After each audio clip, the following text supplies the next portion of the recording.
Oh, all right. So we can start the class now. Um, Good morning once again. Today we are going to be looking at a very, very important topic in our lecture outline, which is financial statement analysis. Financial statement analysis. And if you could remember, I I told you that the the the two requirements in the exam, in the case study exam, there are basically three analytical techniques that can be used to solve the two requirements. We have three analytical techniques. Um, Last week we discussed about the operational and strategic analytical skill, which is one of the three analytical skills. And I said that um, um, the the first that we can talk about is the financial statement analytical skill, which is basically how we can make sense out of the financial statement of the client or the employer in the case. And the good thing about understanding financial statement analysis is that there is this theory, And if you could remember, I said that, when we talk about financial statement analysis, we're basically referring to how we look back into the activities of an organization by looking at the numbers that came out of the activities and put weight to it. Okay, so there's this theory about financial statement that believes that um, that that before the advent, before the introduction of double entry principle, you know, before the introduction of the double entry principle, which led to the use of journal entry.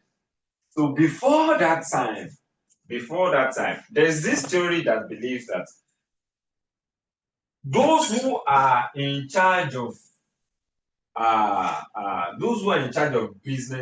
people's businesses, those who are in charge of stewardship of businesses, what they do is that they keep the business records in words, in stories, using ledger. And that was where using journals. And journals, and let me take you back a bit. Before we have the opportunity to be using more of internet these days, many of us used to keep journals then, little paper that we create, and we basically write everything about our daily activities into it. The ladies could bear me witness. Some of them will write, "Oh, today I met my boyfriend at the market square." You, you put it there. I went to the market. I went to this function. You know, you put the journal at the end of the day, at the end of every day. So you put down the journal, right? So it was the same. So this theory, this set of people believe that it was the same thing they were doing then. So those who are in charge of stewardship of businesses, they keep daily business activities using journals, right? So we bought 20 liters of petrol for to run the office generator today, 1st of March, let's say 1955. Right. So then they keep the. So at the end of the year, they have a whole lot of these things, and they just put the journals together and submit it to the business owner. And the problem then was that it was very difficult for the owners to make sense out of the journals, because it's just a whole lot of today we did this, today we did that, today. So it was very difficult to make good sense out of these journals, right?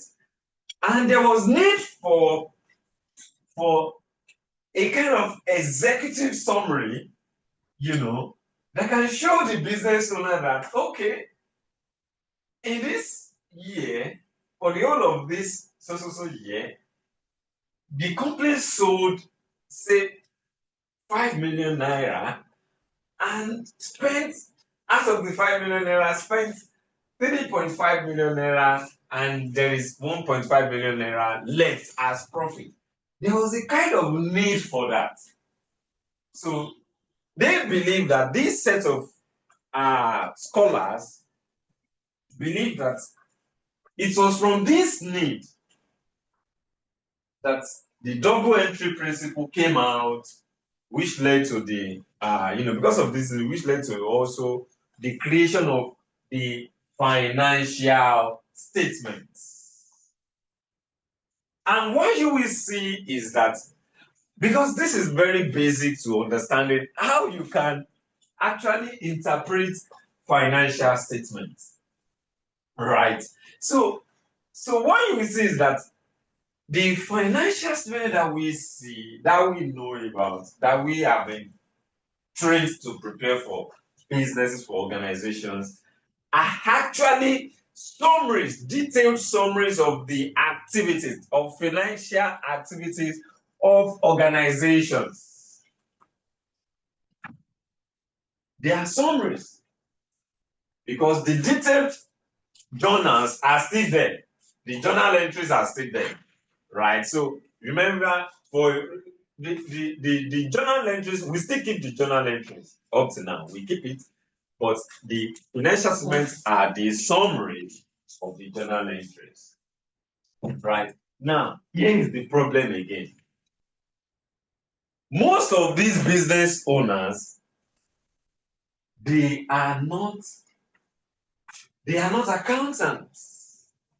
An accountant are the ones who have summarized their business activities. So they are not accountants. And as such, they find it difficult to understand these summaries. I mean, when I say summaries, I mean the statement of profit or loss, the statement of financial position, the cash flow statement. These are the three major accounts. We have the statement of changes in equity and the note, right?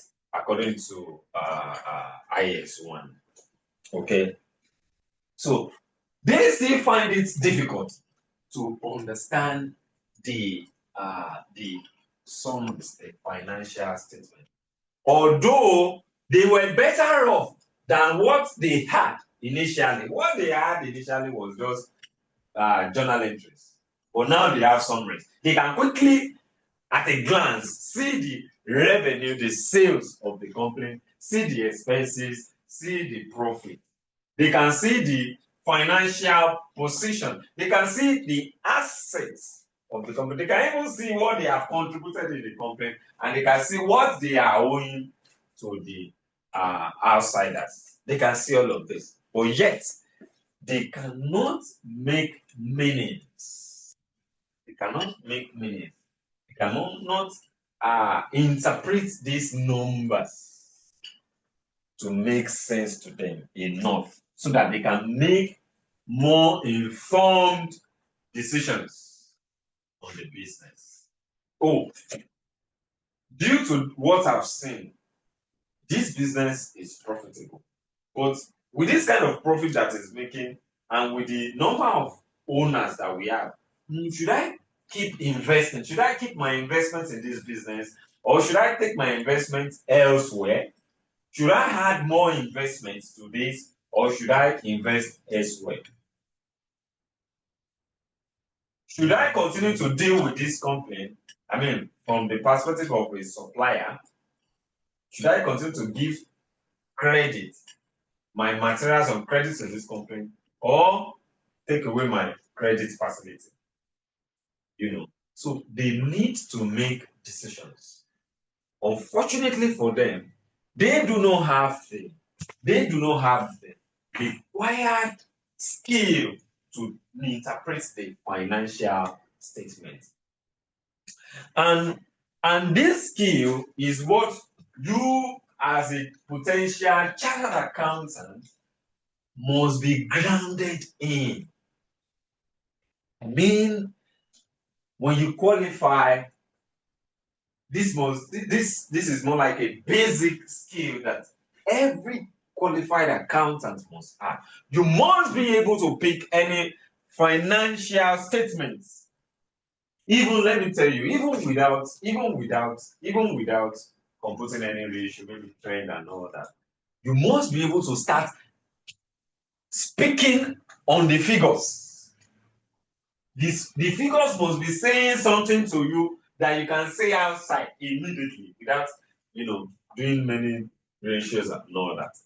Right? So financial statements is when we look at the past performance of the organization and we interpret what it is about to the users for them to make informed decisions. Then we talk about financial data, which is also part of financial analysis.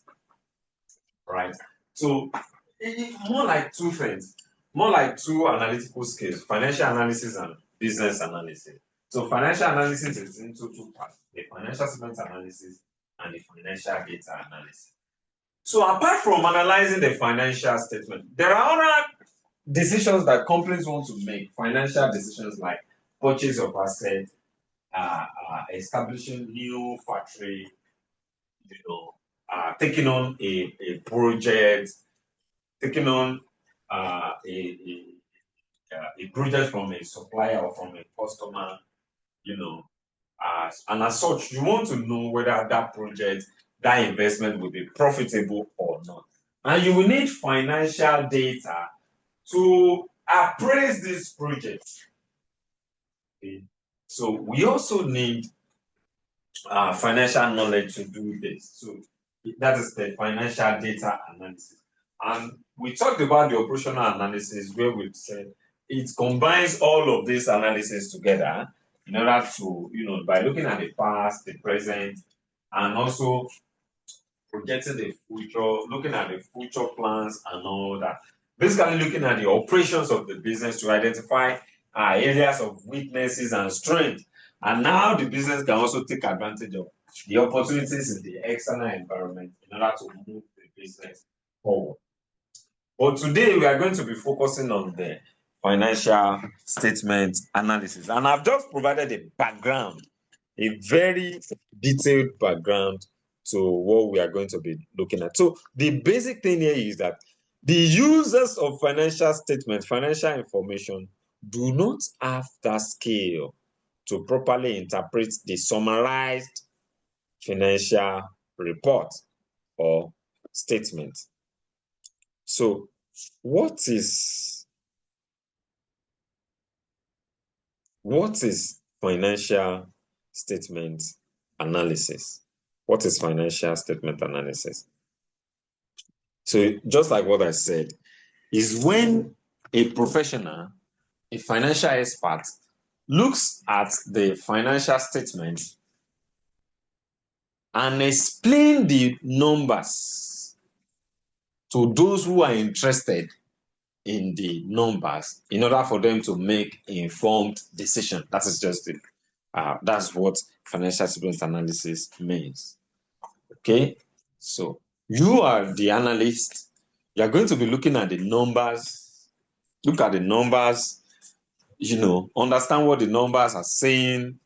Then communicate your findings. Communicate your findings to those who are interested in it, so that they can make informed decisions. That leads us to the users. So who are these users? And what are the interests that they have in the financial statement? So I must tell you that we have different user groups. And for the purpose of this exam, the user groups will determine many things. We determine the area you'll be looking at in the financial statement analysis. There are different areas. Okay, at one time, you might want to be looking at just the performance of the company, whether it is profitable or not. And another person might just be interested in whether the business have enough cash to settle their immediate liabilities, right? Or if they have enough assets to settle their long-term liability. Some other person wants to know some other things. Now, the users will determine what method you are to use to analyze the financial statement. Now, what I mean is, if a user is interested in in profitability or financial performance, you might want to be looking at profitability ratios, for instance. So, understanding the users and the needs and their needs will inform you on what approach to use in analyzing the financial statement. So, let's see different user groups that we have. We have the investors. Yes, they are the major user group. The potential investors, the existing investors. So what are they interested in? What information do they need? They need to know about profitability of the business. How profitable is this business? So if I bring my life savings to invest, to buy shares, to invest in this business, will this business be profitable enough to generate more returns, which we call return on investment? Will it is this business profitable enough, or will it be profitable enough to generate the level of interest or return I need or I'm expecting? And they need information on the financial stability of the organization. How stable is the financials of the organization? What is the level of debts in the capital of the organization? Because you see, if the level of debt is higher, it means tomorrow when the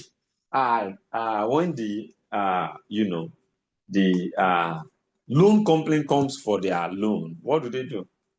They have to sell off all the assets of the company to pay them off, and there will be nothing left. So they want to know, right? And then we need to look at the sort of ratios or the sort of techniques we can use to give them what they need. That is the idea. So you will be looking at return on equity, return on, because we mentioned profitability and return, right? So for profitability, we might be looking at gross profit margin, operating profit margin, net profit margin. Then for return, we might be looking at return on capital employed, return on equity, and some other returns. Okay. Then we can talk about creditors, banks, lenders. Okay. They are also interested in, now, the banks, what do they need? The banks want to know. They want to know whether if you are taking short-term loan, maybe bank overdraft, they want to know whether you are liquid enough.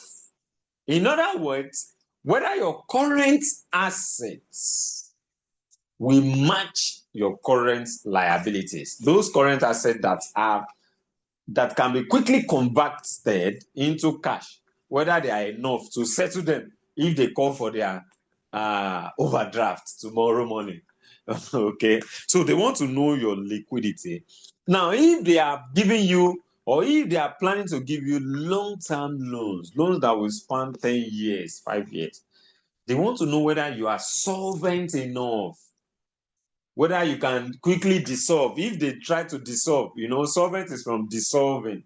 So if you try to dissolve those your long-term assets, how long will they be able to cover these long-term liabilities, this long-term loan that we are giving you?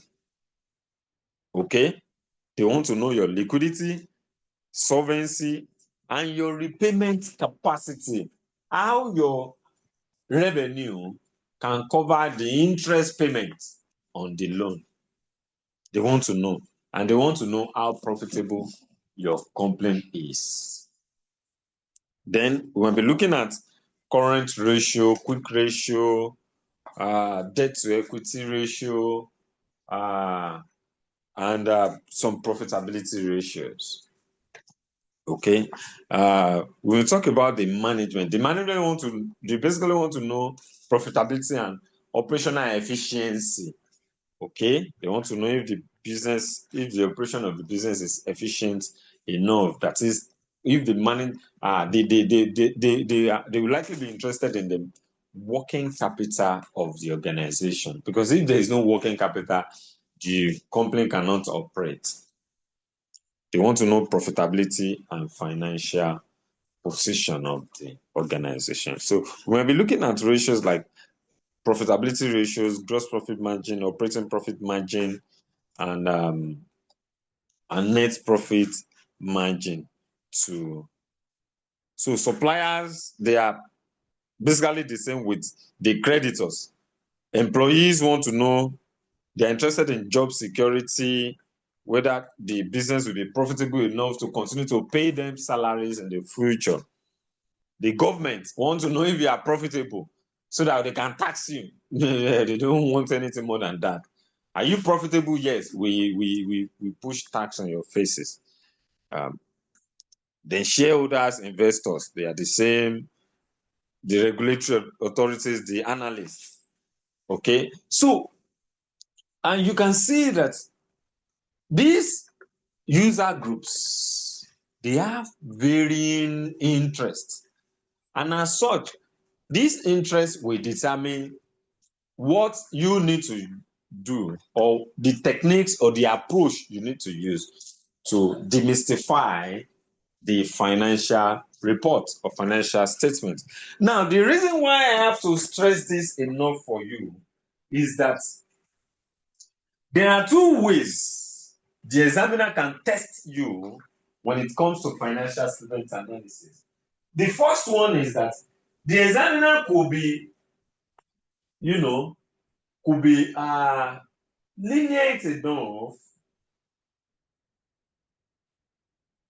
to tell you what he or she needs from you.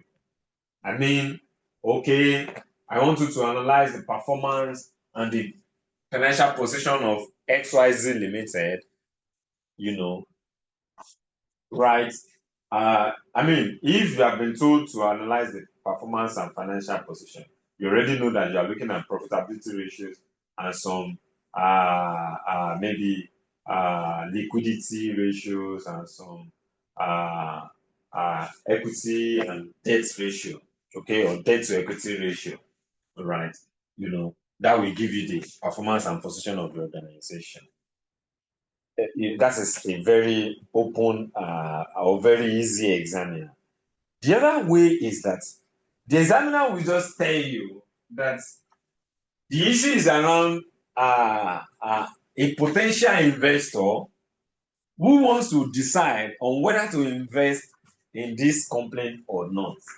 So it is now you as the analyst that we now have to think about the interest of that potential investor, just like I explained earlier. So you think about, what do you think this potential investor will likely want to know in this business? Then you now look for those ratios or techniques that will give you what you want in order to give the user what he or she needs. So the objective of financial statement analysis is to evaluate the strengths and weaknesses measure profitability, look at patterns and trends. Look at patterns and trends, because trends can give you an idea of possible weakness or strength in the organization. It may not actually tell you that something is wrong or not, but it will give you a red flag or a sign that this is good, right? Then it helps you to make comparisons. It helps you to make comparison by looking at 1 month, comparing 1 month to another, comparing 1 year to another, or comparing the performance of a company to another company in a similar industry, or comparing the performance of a company to the industry averages. Right. So it's good for comparison, and it helps to determine liquidity and solvency, and it helps to assess growth, whether a company is growing or not. Right. So these are the objectives. These are the objectives of financial statement. Okay. So the good thing is that what we are going to be doing is we are going to be using the DFFP's financial statement. I remember I told you last week that we learned the report writing. The first report will be written in this class. So we write the first report in this class. So in a way, we use the types of ratios we are going to be computing. We just practice it on the what do you call it, DFFP's case. So at the end of the day, we would have computed all the ratios that we need to compute for DFFP. Then we can say that our appendix for DFFP is ready. So by the time we are looking at 5 diets, the way we study the 5 diets, right? So by the time we are looking at those 5 diets, when we now look at the first thing on the 5 diets, when it tells us what we are supposed to do, then we apply it to DFFP's case. I give you instruction on what to write, and I will expect you to be writing it. We may not get there today, right? Maybe next week. So by the time we get to that part, so I expect you to have your writing materials beside you. I suggest you use higher education paper or foolscap sheet. Have foolscap sheet by your side so that you can write with it. Okay, so we are going to be using the DFFP's case to practice, to learn how to compute ratios. So there are types of financial analysis. We have different types of financial analysis, and one of it is the horizontal analysis. Now, the horizontal analysis is when we look at the performance of an organization over many years. We look at the performance of an organization across many years. Some other times we can call it trend analysis. Now, here is the thing about horizontal or trend analysis. So it doesn't really show us the reason for certain things. It can point to us whether there is an issue or not, but will not give us the reason for that thing. So let's see. So how do we do horizontal analysis? And it is always presented in percentages. It is always presented in percentages. So how do we go about that? Now, for DFFP, okay, the first thing is the formula. So the formula is the new minus old all over old. Okay, then maybe multiply by 100 to give us the percentage change. So what we are basically looking at is that we are looking at the percentage change in the line items on each of the line items on the set of financial statements. Okay, so let me take us back. Now, this is the statement of profit or loss for DFFP, and we can see it over 3 years from 2017 to 2019. Now, we may ask ourselves that, and I told you horizontal analysis is when we want to see how the company is doing, whether it is growing or not.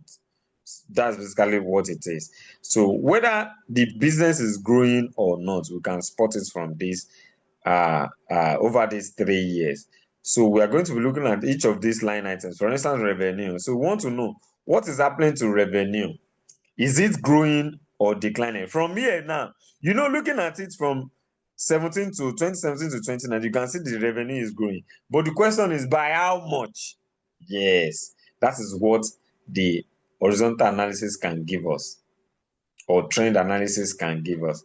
So it can give us what percentage is the revenue growing with, at what percentage, at what rate. It can show us that, right? So the formula, like I said, is if you want to see how the revenue has grown between 2017 to 2018, so we now say, I told you that the formula is new minus old all over old. So the new is 90.5 million, right? That is 90,560,000 in 2018 minus 77,623,000 in 2017, all over, all over the old, which is 2017, all over 77,623,000, then multiply by 100. That is the formula. Very easy, very simple. Very easy and very simple. So we're going to be using that formula to compute the horizontal analysis for DFFP. So if you are saying horizontal analysis is almost the same with with when we do trend analysis. So we may not need to talk about trend analysis later on, but horizontal analysis can also be used on ratios. So when we compute ratios for different years, when we compute ratios for 2017, 2018, and 2019, and we can see the values, the percentage or absolute values from the ratio, then we can compare it over these 3 years, right? That's also horizontal analysis. So it can go for a ratio analysis, it can go for trend analysis. But here, let's look at it for trend analysis. Now, you will see, so for the purpose of this exam, and you can see this table before you, horizontal analysis, you have the items on the left-hand side, and what do you have? You see that we are comparing 2 years at the same time. We are comparing 2018 with 2017, right? 2017 with 2018. But when we are comparing 2 years, there are 2 things that you must look at. There are 2 things for the purpose of this exam, for the purpose of case study exam. There are 2 things that you are going to be looking at. You are going to be looking at the absolute change as well as the percentage change, the absolute change. So from the formula, you will see that the first thing you will see is the new minus old. Now, the new minus old will give you the absolute change. That is the naira change, or maybe dollar change if the account is prepared in dollars. It will give you the absolute or the naira change, right? Then you can now go ahead to divide that change by the old figure, multiply by 100 to now give you the percentage change. So you have to have both the absolute and the percentage change for that year, right? For the 2 years you are comparing. So you see here we are comparing 2017 to to 2018 and 2018 to 2019. So what can we see? Now, between 2017 and 2018, the revenue of DFFE grew by 17%. And that's what you see. That's what you see here. Okay. It grew by, let me see. I want to use my, yes, you can see it grew by 17%. Now, what is the absolute value of this increase? Right? It is 12.9 million naira. It grew by 12.9 million. That is just 17% increase. Okay? It increased by just 17% to the tune of 12.9 million naira. And between what do you call it? Between 2018 and 2019, it also grew, fortunately, but this time around, by the rate of growth now increased by 2%. So it grew by 19%. It grew by 19%, and the value of that 19% growth is what? 17.2 million naira. So you can, you can now see for cost of sales also grew by 17% between 2017 and 2018, then 19% between 2018 and 2019. Gross profits follow the same suit. Selling and admin expenses follow the same suit. However, operating profit grew by just 16% in between 2017 and 2018, but grew by 20% between 2018 and 2019. Okay, grew by 20%. So then you can see the interest and finance charges grew by 46% and 43%. Profit before tax 10-14, taxation 17-19, then profit after tax 9-13. So here's the thing. Here's what we can pick out from this, right?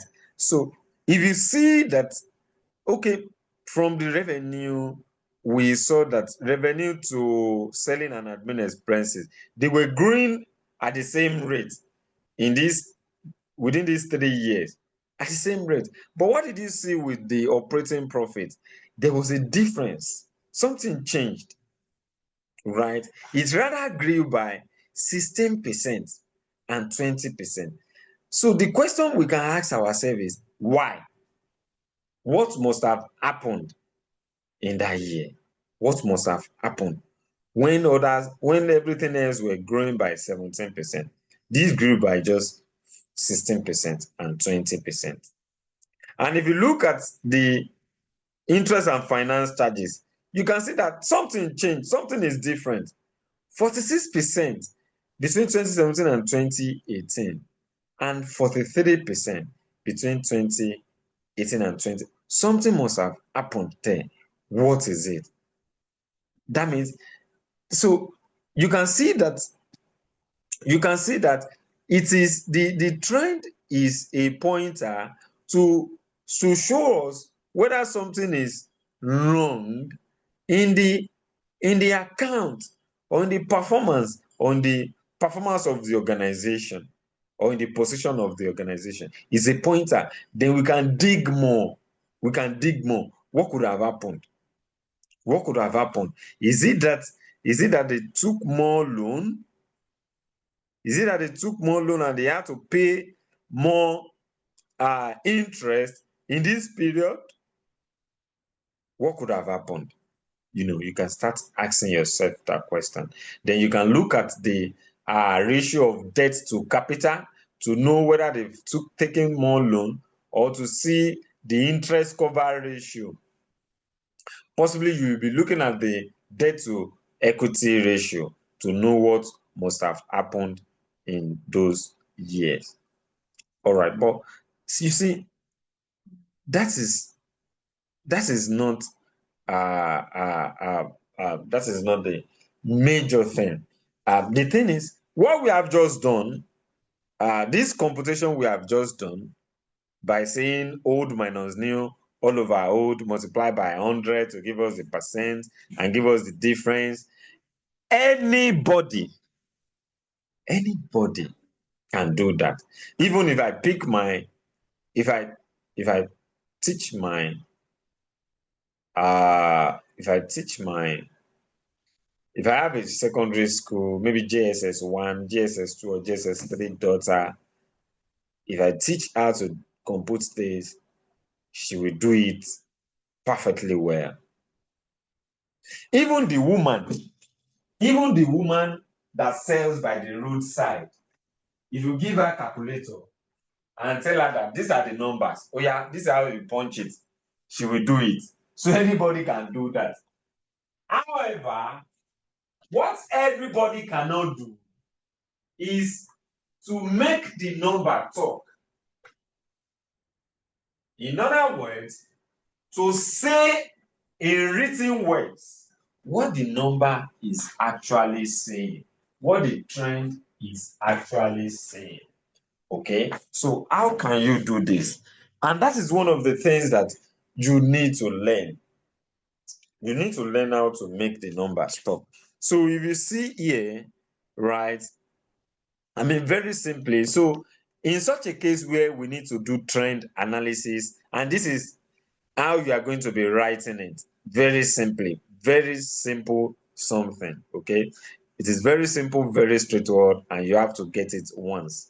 So when we have to write, when we have to do trend analysis, I mean, just keep that in your mind. When we have to do trend analysis, this is how you write it, okay?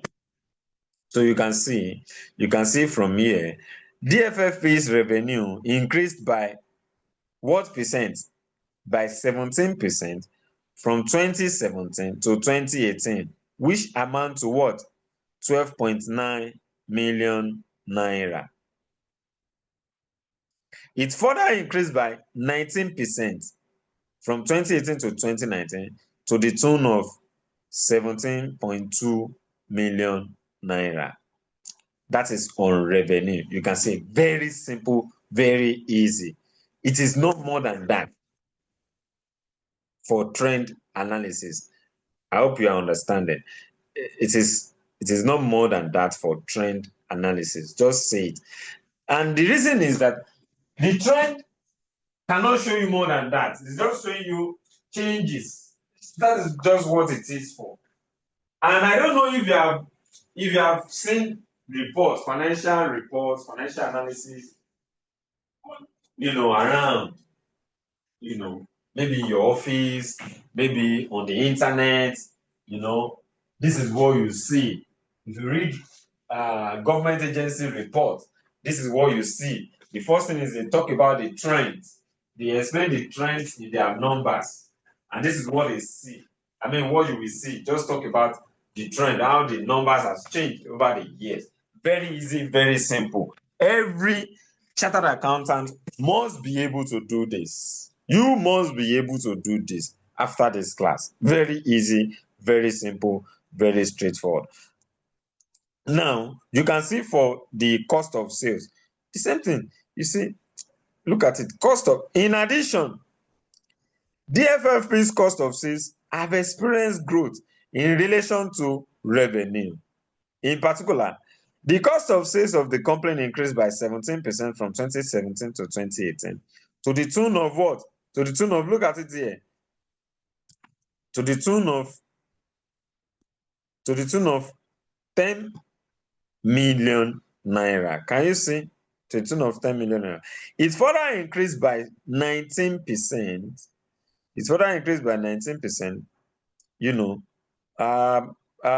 From 2018 to 2019, which amount to what?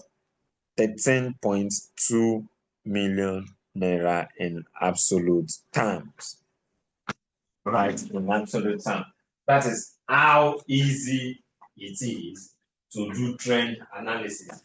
The formula for computing trend is new minus old. The newest year minus the old year, the other year you are comparing with, all over the old year itself, then multiply that by 100.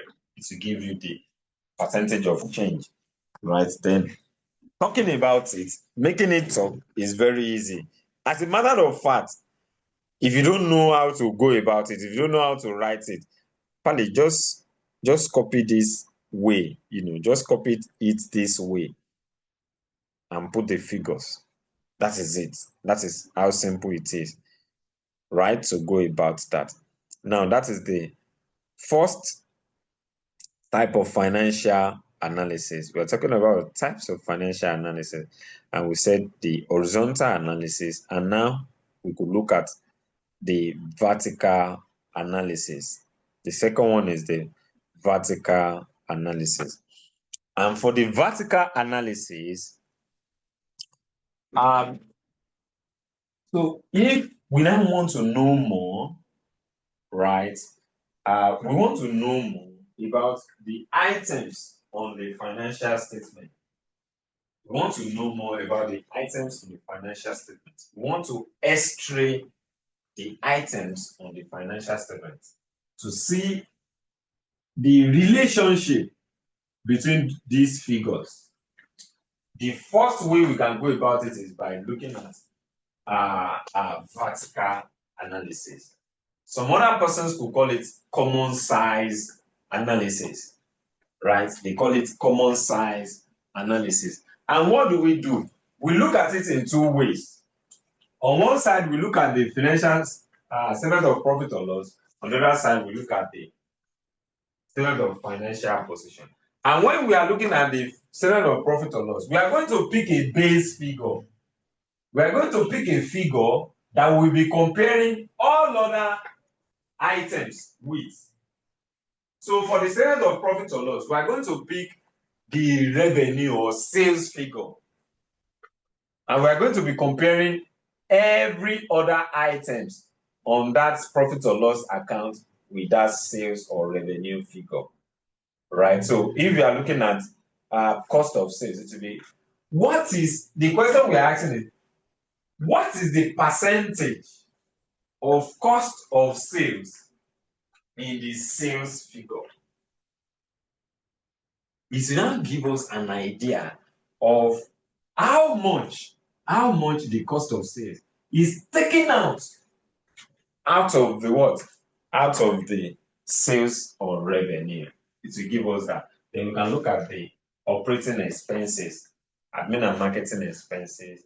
We can look at some other expenses. So it will show us how much each and every of these line items are taken out of the statement of profit or loss. We can do it for statement of financial position.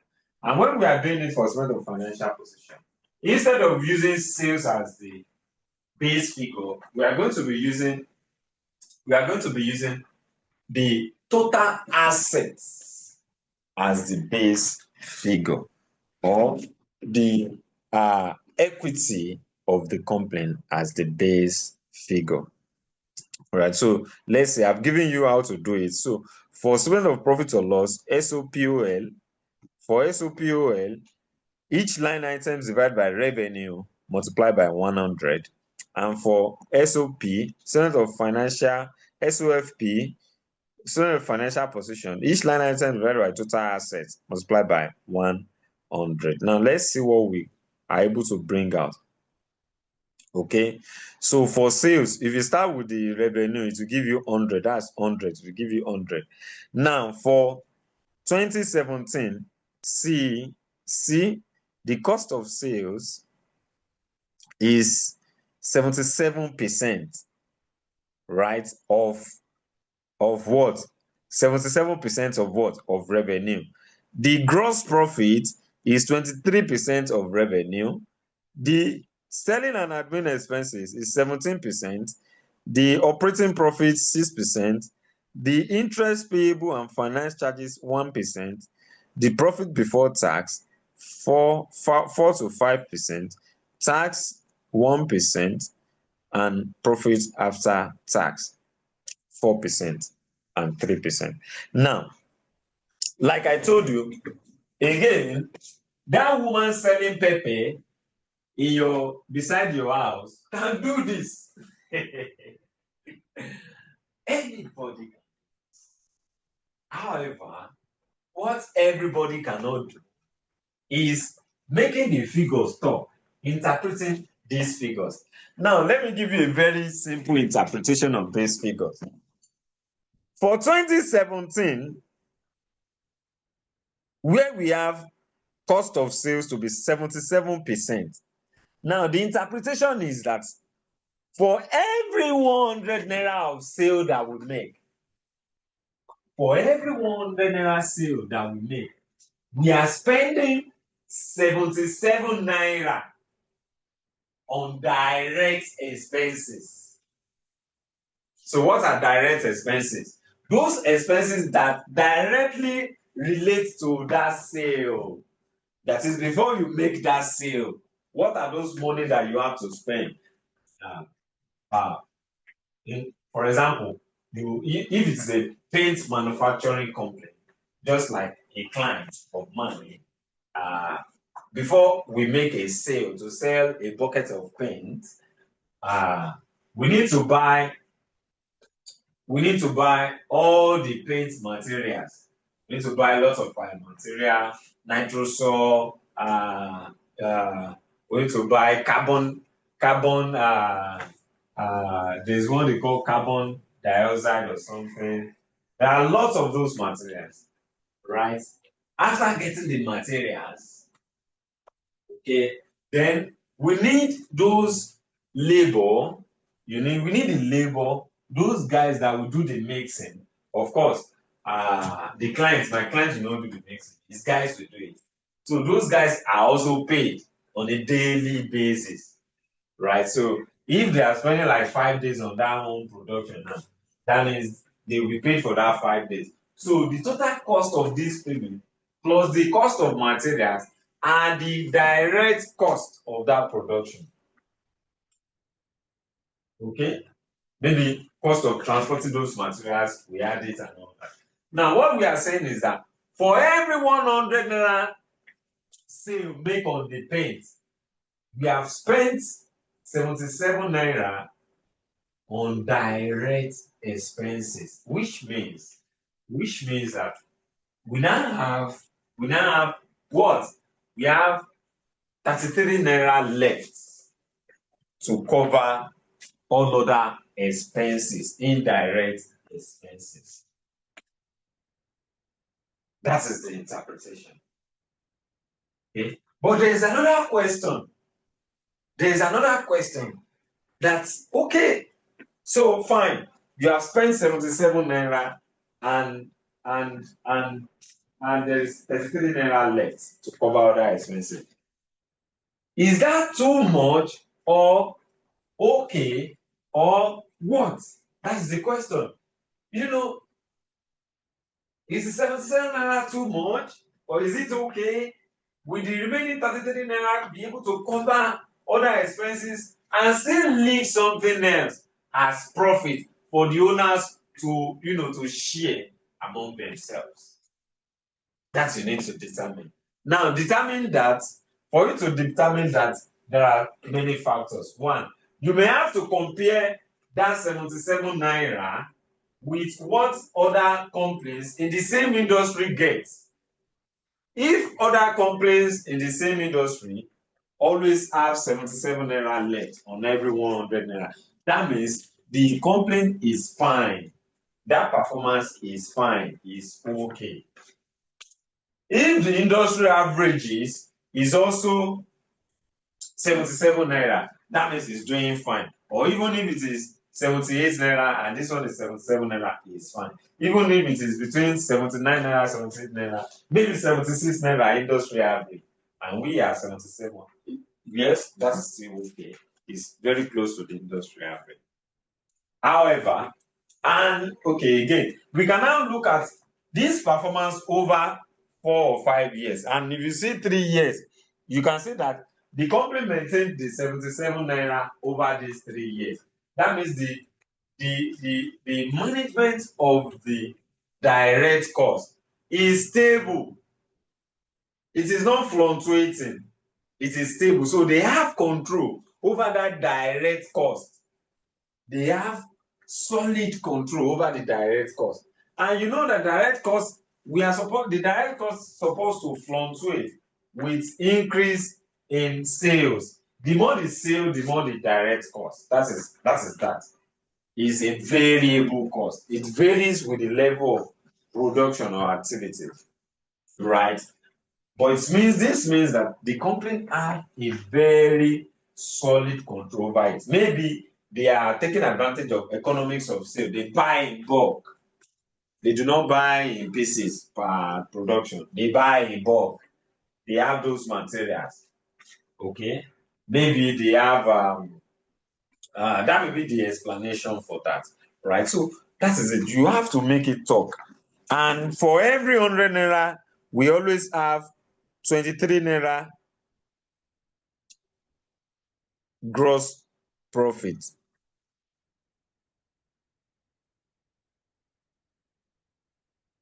Sorry, so 23 naira will be left, not 33 naira, sorry. Right, so we always have 23 naira left. And it is out of this 23 naira that we have left that we have to pay for selling and admin expenses, interest, and tax. Right. And you can see that by looking at the what do you call it, the common size analysis or vertical analysis, it gives us a more clearer view of the performance of the company. It gives us a more clearer view of the performance of the company, right? And like I said, the major thing is how to make it talk, right? And I've just given you an example of how to make it talk. Okay.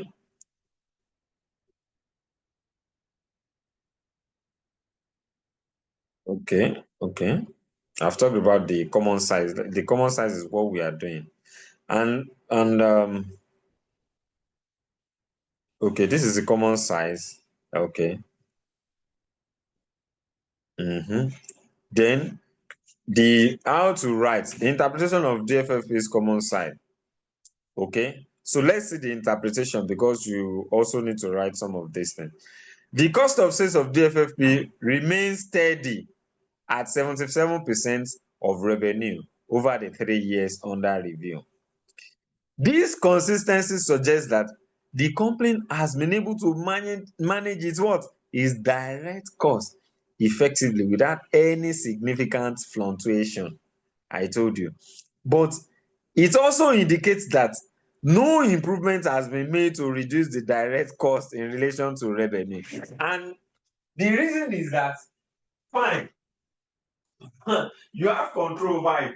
But the thing about cost is that we always strive to minimize our costs. Every company strive to minimize cost. That is a common rule, a general rule. You maximize profit and you minimize your cost. Okay, that is the reason for that.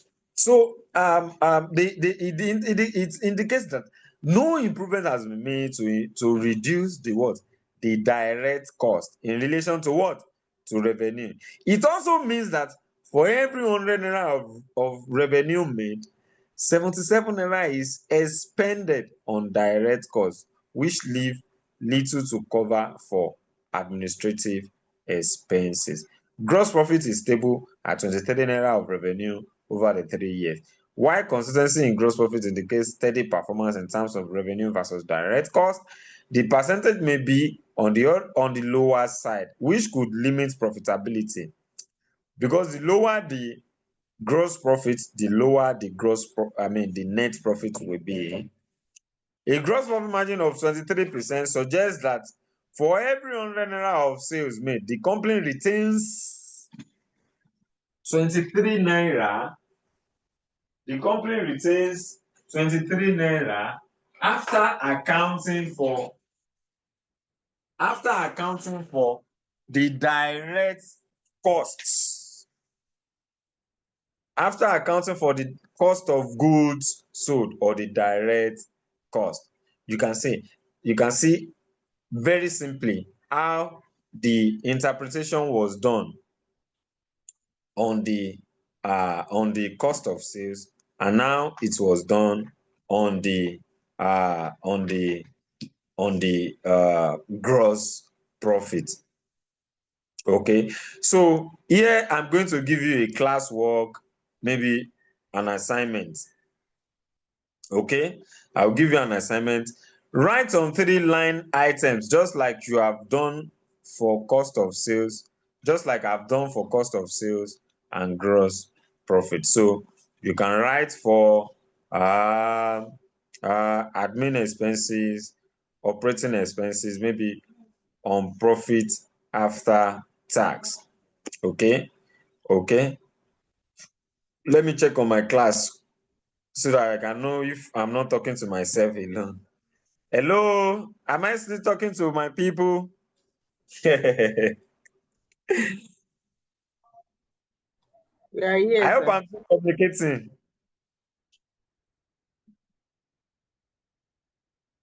We are here with you. Oh, okay, very good. Very good. And I hope the class is not too boring. Nah. Yeah, okay, good. All right, let's continue.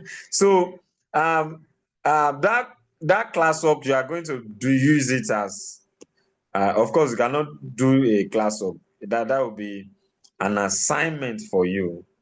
That will be an assignment for you. Please and please, this is where you start learning to write. I've shown you the example. You don't need to stress yourself too much. Just look at how I've written it here and follow the same pattern to write for others. Just look at it. Just follow the same thing. I don't know how to say this more. Just follow the same pattern and you get it.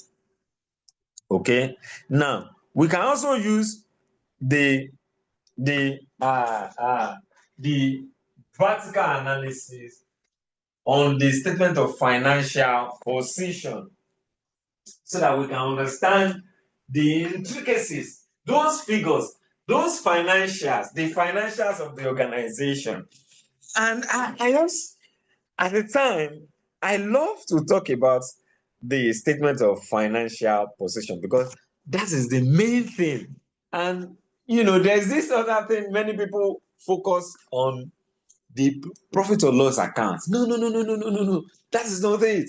That is not very important. It's a one-time account. At the end of the year, PAM is gone.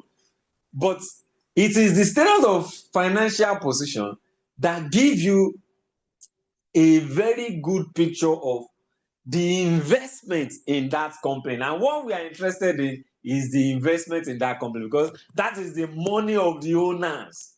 That is what we show, the money of the owners, how it is being used, what it is being used for, who have claim over it, right? What have they used the money for? Okay, now for us to understand the statement of financial position, there is need for us to understand one basic accounting term, which is the accounting equation. The accounting equation. Very simple. The accounting equation. And what is the accounting equation? The accounting equation also have a link to the double entry principle that says that for every debit entry, there must be a corresponding what credit entry that, and the credit must be equal to the what? To the debit, so that we can have a balanced picture. And it's the reason is for it to reduce error when we are preparing the account. That is one of the reasons, to reduce error. So there won't be so much error when you are preparing your accounts. It will help you to identify errors very quickly. Now, what does the accounting equation say? It says that when someone is starting a business, or a group of people are starting a business, of course, they need funds to run the business. And that fund is what is called capital or what? Or equity. Capital or equity. And let me put it very simply. Let me use an example. So if the equity professional students are coming together to start another to start a let's say a transport business. At the end of this class now, after the exam, all of you have planned and you say, plus Mr. Lekon that taught us this thing, let's work together. Let's bring money together so that we can start a transport business that can be taking people from Ikorodu straight to Aja. I'm just sorry for those that are not in Lagos, that can take people from Ikorodu to Aja or to CMS. Okay, so what do we do? What do we need? We need to buy maybe long buses. Okay, let's even say we just need one. Let's start with one, right? Let's raise money to start with one. So what do we need? We need what? We need a bus. Okay, then we need to go and look how much will the bus cost us. We need to go and look for the amount the bus will cost us. We also need to get an office. We need to buy to furnish the office. We need to get AC, some other materials, some other things like AC, tables and chairs, rent the office, maybe prepare some money for what do you call it, for salaries and for other operating expenses, to buy fuel and to buy that. Maybe we have now calculated all these funds. The bus will cost us maybe 20 million and we need maybe 5 million as working capital. So we are looking at 25 million. Okay, we are looking at roughly 25 million. That 25 million, let's say that is the amount we want to raise as capital of the business. Are you with me? Now, accounting equation is now saying that at a particular point in time, the capital of the business equals, we always equal the asset of the business. So let me, for simplicity's sake, let's assume that the whole 25 million was used to purchase. So we decide not to buy anything, no operating no operating capital, working capital. Just buy the vehicle first. And it is 25 million. Now, for every point in time, let's say at the end of this year now, we did not do anything, we just bought the vehicle. At the end of 2025, the capital of the business will equal the assets of the business. That is the accounting equation. That is what the accounting equation is saying. And let me tell you, because most of you, this is one of the secrets of preparing statement of financial position. And except those who work with the big fours, those who work with these small audit firms, see, nobody will tell you. You will have to spend years before they show you this, before you can learn to prepare that statement of financial position. They will hide this from you. Okay, now let's say January 2026, we have finally, put everything in place. We are now ready. We have gotten all the approvals to use the BRT lane, and we are now ready to start operation in January 2026. But we need money. We need more money to buy some other things, to set up the office and all that. So we need to take a loan. We can't raise money again. You're right. We don't want to raise additional money. So we said, let's approach a bank to get a loan. So we got a loan of 5 million. We used the loan to buy, to set up office and buy and get inventory of diesel. Right? Inventory of diesel. We have inventory of diesel and office. So there is prepayment on the office too and all that.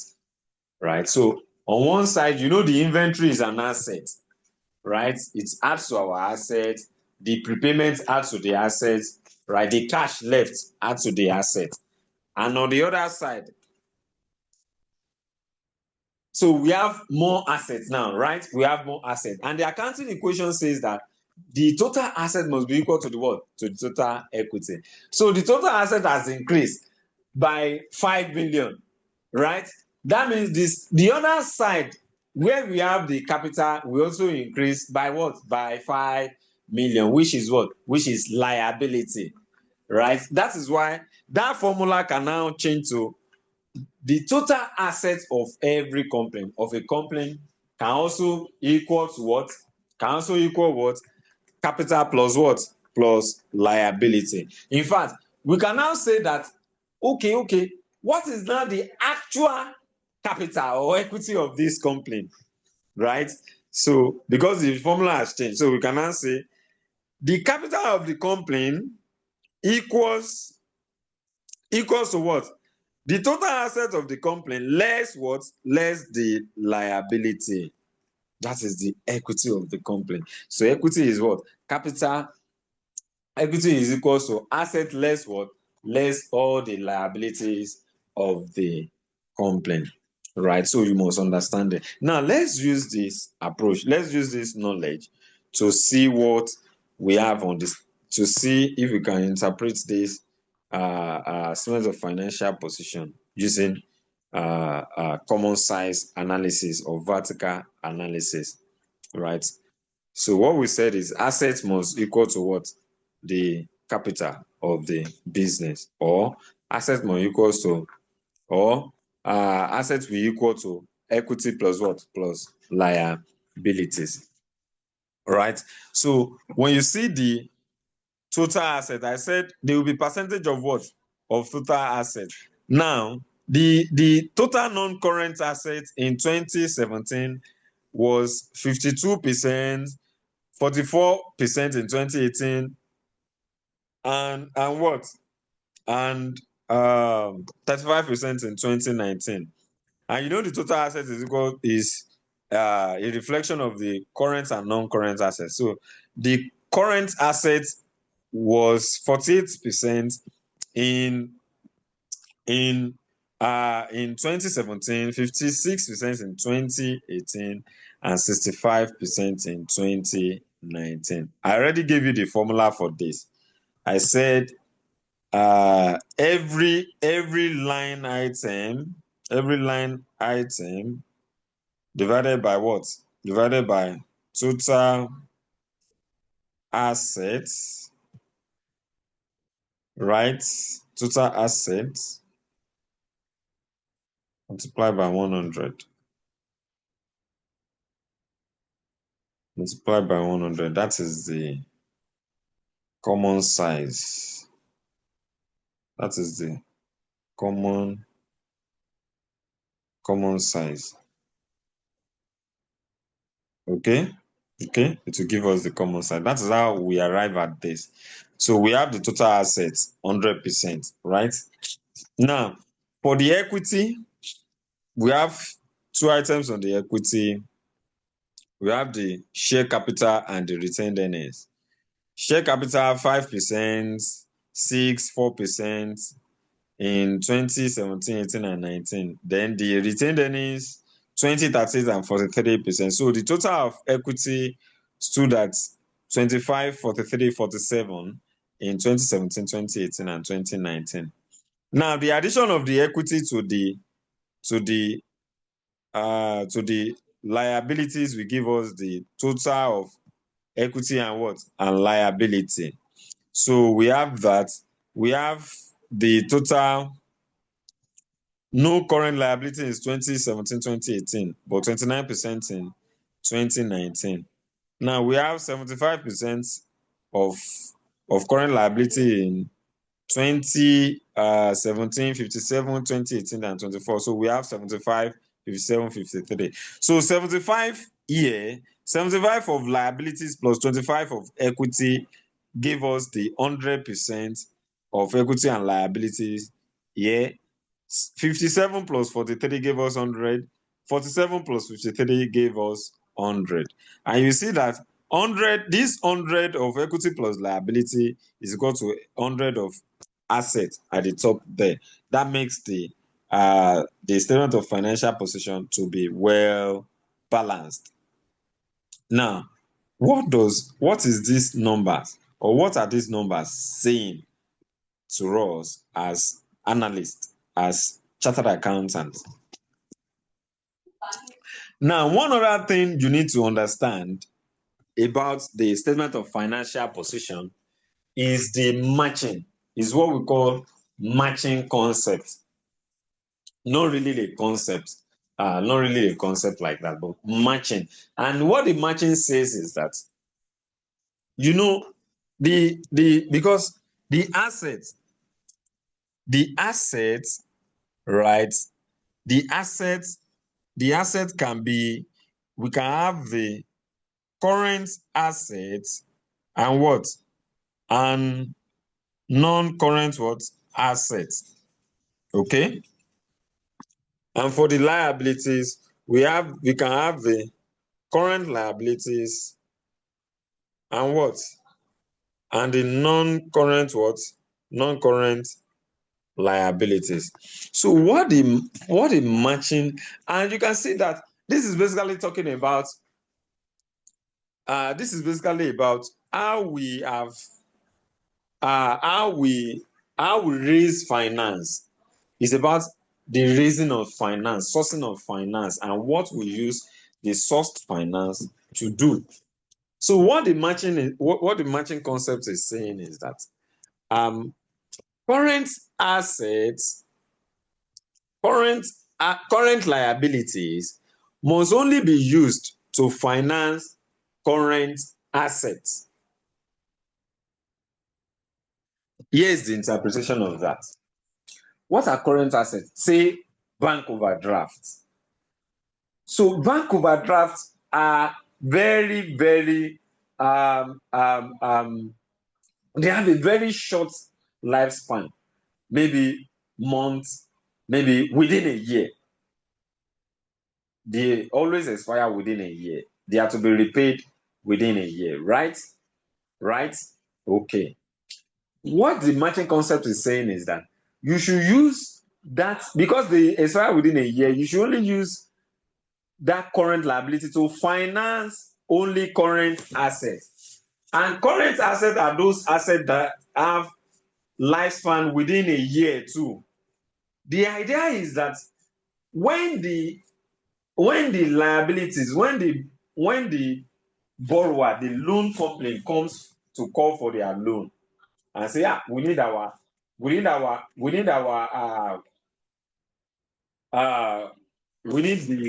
loan, we need the overdraft immediately. You must be able to convert your current assets to pay up that loan. And because that current asset usually can be converted very easily to cash, so you must use current liability to finance it, right? And you can't use current liabilities to finance long-term assets, because long-term assets, they have very long lifespan, and it is always they are not as liquid as current assets. That means they are not easily convertible to what? To current liability. And the implication is that when the loan company call for their loan, and you find it difficult to convert it, that becomes a problem. They might decide to liquidate the company. They might call for the liquidation of the company, and that will end the life of the company. So current assets must be used to finance current liabilities. And that is one of the things we are going to be looking for. Because when a company is not doing that, that means they are planning the doom of that company. They are planning the death of the company. When a company is now taking long-term loan, they must only use it to finance what? Long-term assets. So that they match each other. We are paying back the loan in a very long time with the asset that has a very long lifespan. So it will match. By the time the asset is finally being depreciated, it would have paid back the loan. It would have worked and paid back the loan. You cannot use the long-term loan to finance short-term assets. It's not, that's a mismatch. That will become a mismatch, and it's not good for the business. So that's one thing we are going to be looking at. So if we now look at this vertical analysis, you will see that so if we match this, you will see that the current assets, the current liabilities that we have here, look at it. The current liabilities in was 75% here, right? And they use it to finance 48% here. That means it's okay. Okay, they finance it, that is fine. But it was 57% here, 56% here. Fine, that is also okay, right? That's a good matching. That's not a mismatch, that's good matching. They match it very well, they are doing right. In 2019, we have 24% current liabilities, and we have 65% current assets. Can you see something? There's a mismatch there. What that means is that they must have financed the what do you call it? They must have financed the remaining current assets with what? With non-current liabilities. That's a mismatch. That is not good. That is not a good financial matching. Okay, that's a red flag there, right? And if you also look at the right, so we can now match the non-current liabilities, right? We have non-current liabilities, no non-current liabilities here, but we have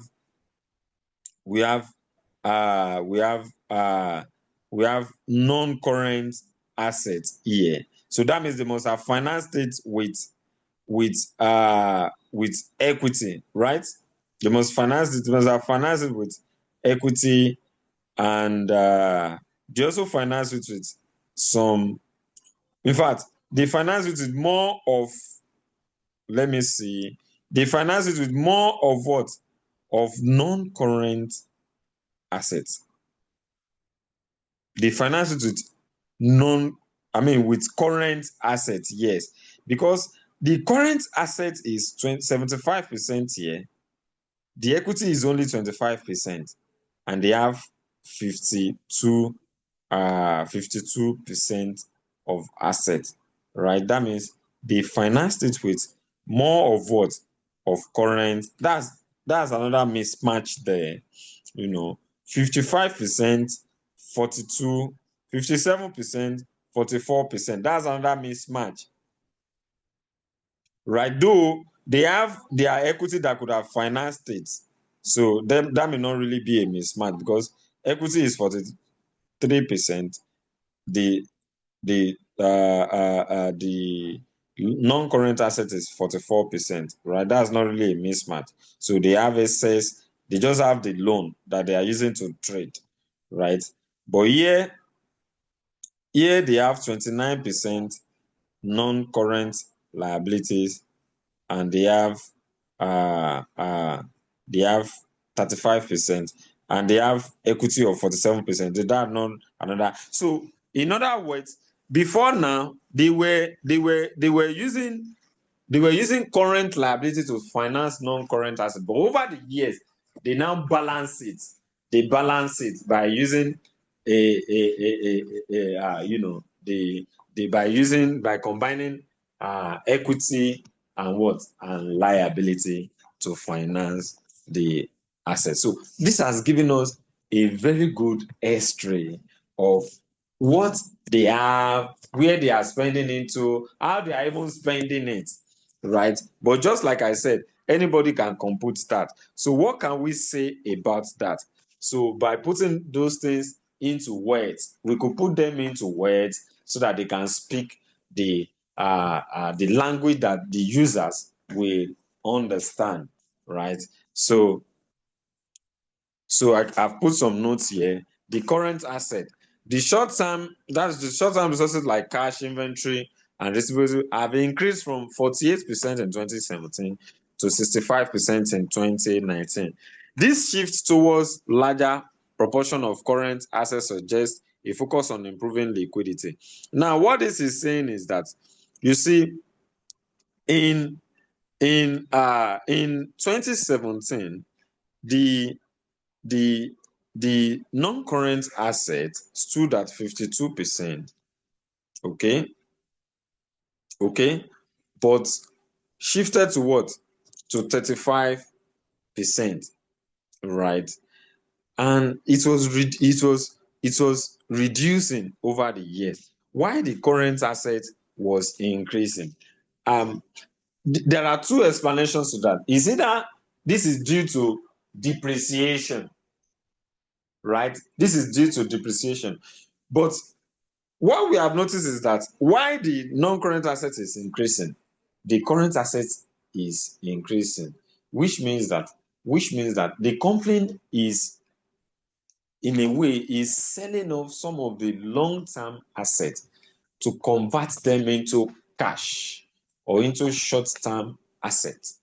That is the interpretation. That's what that statement is saying. This shift toward larger proportion of current assets suggests a focus on improving liquidity or strategic move towards short-term investment or working capital management. Non-current assets, the percentage of non-current assets, right, has decreased steadily from 52% in 2017 to 35% in 2019. This decline indicates that the business may have sold off or depreciated long-term assets, possibly to restructure its operations or reinvest in short-term activities. Non-current liabilities. In 2019, non-current liabilities make up 29% of total financing, but they were not reported in previous years, right? The introduction of non-current liabilities suggests that DFFP may have taken on long-term debt or other obligations, possibly to fund expansion, long-term investment, or restructure existing debt. Current liabilities.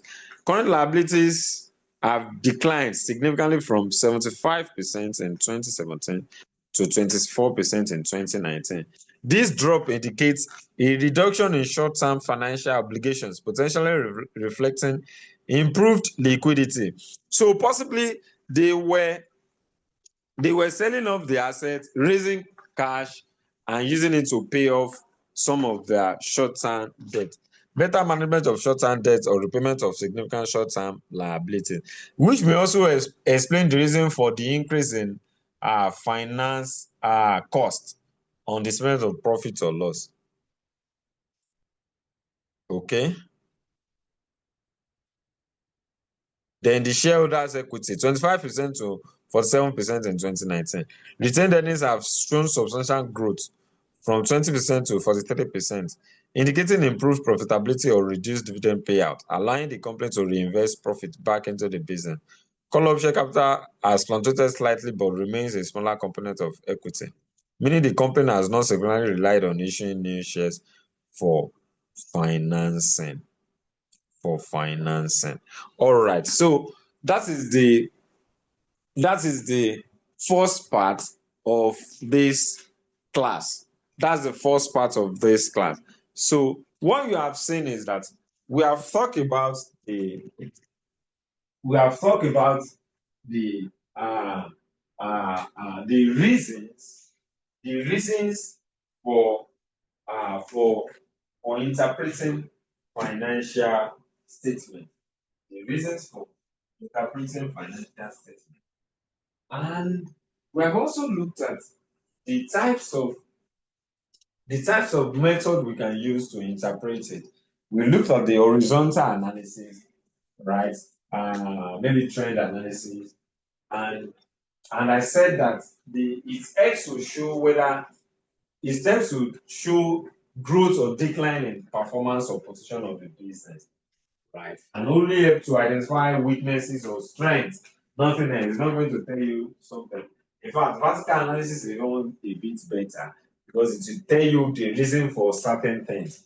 It will tell you possible reasons for certain things, right? But the horizontal analysis or or trend analysis only point out issues without explaining the reasons. Point out issues without explaining the reasons. And we can use it to compare more years, right? Right. I'm going to use it on ratios to horizontal analysis. Compare those ratios over several years. Okay. So, and we talk about the vertical analysis that it helps us to look at the percentage of items on a base figure on the profit or loss or statement of financial position. So the next thing we are going to be looking at, right, is the types of ratios. Now, I need to say this, that the ratios and trend analysis are usually used for this exam. They are the two techniques that we use for financial statement analysis for the purpose of case study exam. Those are the two things we use, right? The reason is you don't want to be computing vertical analysis again. And in a way, vertical analysis is a kind of ratio analysis, right? So you don't want to compute it separate and you only have 30 minutes to do these things. And again, another thing is that before now, the two things we normally do for financial statement analysis is to compute trend analysis and ratio analysis. Please, this is on record. This is on record, right? Before now, we normally compute trend and ratio analysis, irrespective of whatever requirements we are answering on the financial statement analysis requirement. But in the last 3-4 diets, the examiners have come to say that, please, there's no need to compute trend analysis if it is not asked in the requirement. They have said it specifically that, please, there's no need. You don't need to waste so much time on trends, on computing trends, when it is not required, when you have not read or see that it's actually required in the requirement. So, but for the purpose of this case study exam, we are going to focus on trend analysis and ratio analysis. And trend analysis, we have done trend analysis before. We have looked at percentage change and absolute change. We have computed it above, right? And I gave you some classwork to do, right? I gave you classwork to do. Okay, I gave you classwork to do. So in our next class, we are going to be looking at ratio analysis as the other analytical technique that we can use to interpret the financial statement. We are going to be looking at ratio analysis. All right, so I'm going to give you a few minutes to ask questions if there are any, right? Right? All right. Let me give you some minutes to ask questions. Thank you.